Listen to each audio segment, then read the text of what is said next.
All right, what's up, you degenerate gamblers, fellow noble men and noble women? Welcome. We're going to be talking about the BlackRock, Bitcoin, and Ethereum ETFs today. Why is this important? Why would you care? Well, we'll dive into that, and we'll talk about all the reasons that this is super important for the coming 2024 crypto market cycle. The huge run-up in price of Bitcoin and Ethereum and the overall crypto market these past few months has been fueled by a lot of speculation surrounding the spot Bitcoin ETFs. They're set for approval in early January, and you also got the Bitcoin halving coming up in April. Let's just get right into it, and we'll start with the dates. You can see here that the final deadline for the ARK Bitcoin ETF is on the 10th. Currently, only Bitcoin future ETFs are available, which is basically a predictor of the price in the future, not what a spot Bitcoin ETF would be. Spot means that the fund would actually buy and hold the underlying assets, namely Bitcoin and Ethereum. Now, the biggest of these is BlackRock, which is the second row here, and probably the most important. What the hell is a BlackRock anyway? Well, BlackRock is an American multinational investment company. It's the world's largest asset manager. They have over 10 trillion with a T dollars in assets. They're headquartered in New York. They're most known for their iShares group of ETFs. So they have ETFs for the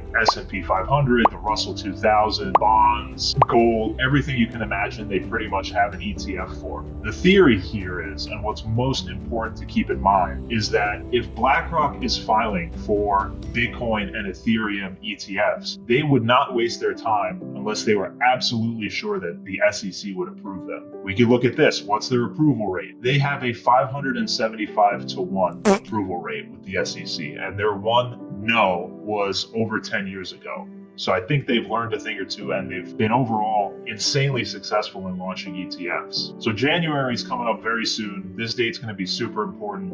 What happens when Bitcoin, let's say successfully, is launched within an ETF? Well, a good comparison in my mind, although obviously they're not the same, is to look at what happened when gold launched their first ETF. You can see that here in this chart, and you can see here in 2004, the first gold ETF was listed, and before that the price was meandering around 400 bucks. After the ETF launched, there was a huge run up. But if this is any indicator, and it might not be, this is just something to look at as a comparison to what happened with another asset class that launched an ETF and what was the result for their price. Another important note here is that Coinbase, ticker COIN, is going to be the custodian for all of these ETFs, not just BlackRock, but pretty much for all of them. What does that mean? What does custodian mean? Custodian has the job of holding the actual crypto and protecting the assets from attack. If you purchase the BlackRock Bitcoin ETF, Coinbase will actually be holding these tokens, and they will be separating them into different accounts for security and holding the majority of the coins in cold storage and offline.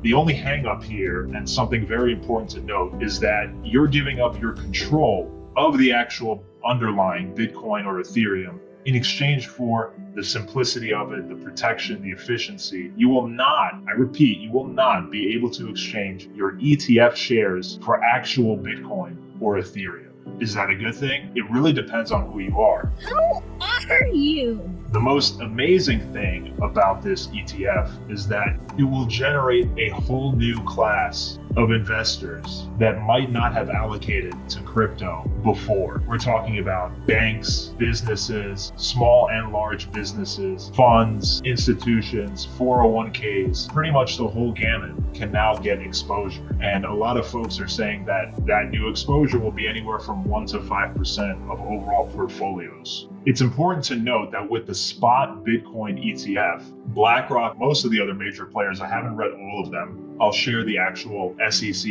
initial filing document that you could read through. It's 96 pages. Who the hell wants to read through all of that? But I would recommend reading through the summary at least, which kind of details what the fund will actually do. They will actually be buying and holding the underlying assets, not just some magical derivative of the price. They'll be actually running up the price by buying Bitcoin and Ethereum. Very, very important to know, and very, very good for crypto as a whole. Another great thing to note about this ETF, this is definitely better than buying and holding your coins on the exchanges. Why, you might add? Well, the ETF gets protection from the SIPC. SIPC coverage insures people for up to $500,000, half a million, in cash/securities per account. So it would protect you from fraud or insolvency of the actual underlying exchanges. Anyway, let's get into some of these tweets here that I wanted to share. So this one from Mike Alfred: the only reason Bitcoin is not already trading at 60 to 80K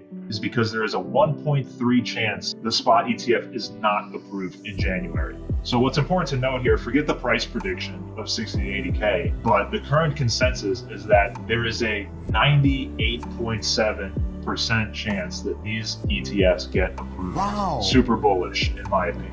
Fed's pivot is really important. That press conference was as dovish as anybody expected. I think crypto likes it. We're going to get this ETF before January 10th. That's kind of the drop dead date that Gensler has before he gets in trouble with Grayscale and the lawsuit. And so I think you're going to see this, announced. It won't start trading then, right? That probably takes 6 to 8 weeks after that. But it's just more fuel for a fire. So it's important to note here, one thing that he mentioned is there's a reason why folks are so 99% positive that this will go through, is because the folks filing for the ETF can actually sue the SEC and the government if it's not approved or delayed again for whatever reason. So there's an actual lawsuit here in the background. I'll have to try and find the tweet around that. But anyway, let's move on. You can see there's ETF commercials happening. You would like to know Satoshi sends his regards. Look for Bitwise, my friends. Great. There's ETF commercials. Awesome. But not all of them. So as we send this out, and said we were updating our kind of, our investment policy statement to include Bitcoin when the ETFs come out, that we like to add it. So far, no one's opted out. In fact, we've had a number of people say, hey, is there a reason to expect the price would go up? And if so, I don't want to wait until that happens. Like, shouldn't I be buying more now? So it's actually, we have people buying more now, which I think is some bro here in a suit talking about whatever. Asset right now, if you were calling an asset, is it already there? Once it happens, do you expect it to go to new highs, or it just seems like we've already paid a lot of it forward with the move we saw from, it was as low as 17,000 this year. Sure. Well, Joe, I'm not one to make price predictions, but I do think there is a lot of optimism again in the market. I think a lot of investors are adding Bitcoin to their portfolios, and when we look ahead to the hopeful approval for spot Bitcoin ETFs, it really is going to unlock the opportunity to a part of the investment community that, for better or worse, but I would say for worse, has unfortunately been locked out of the opportunity to participate in having Bitcoin exposure in their portfolios. We're really talking about the advised market here in the US, which is today about $30 trillion worth of advised wealth that we hope the approval of spot Bitcoin ETFs, the uplisting of GBTC, will allow for that opportunity and for those investors to partake in as well. Great interview. Again, I mentioned this before, but this ETF will unlock a whole gamut of new investors that will potentially expose a certain percentage of their portfolios to these ETFs, which, with the ETFs being spot and again buying the underlying, in my opinion, for crypto, is super bullish. BlackRock just met again with SEC. This came out a day ago, I think 2 days ago. So they're prepping for this deadline, and all signs point to yes. We'll see what actually happens. Now, last video I want to share, and then I'll give my closing thoughts. So my view and my team's view is that the arrival of GBTC as a uplisted spot Bitcoin ETF, as well as spot Bitcoin ETFs more generally, is actually the beginning of an opportunity for the advised wealth market in the United States. That's about $30 trillion of wealth that, by and large, has not had products that they can go into to obtain spot Bitcoin exposure. Now, as you said, GBTC has been a very popular investment vehicle for investors of all shapes and sizes to get regulated Bitcoin exposure, and many of them are doing so today, right? We've seen the discount on GBTC narrow considerably this year as investor optimism around its uplisting has continued to take place. But I think for us, we certainly see that there's a lot of pent-up demand in that advised community.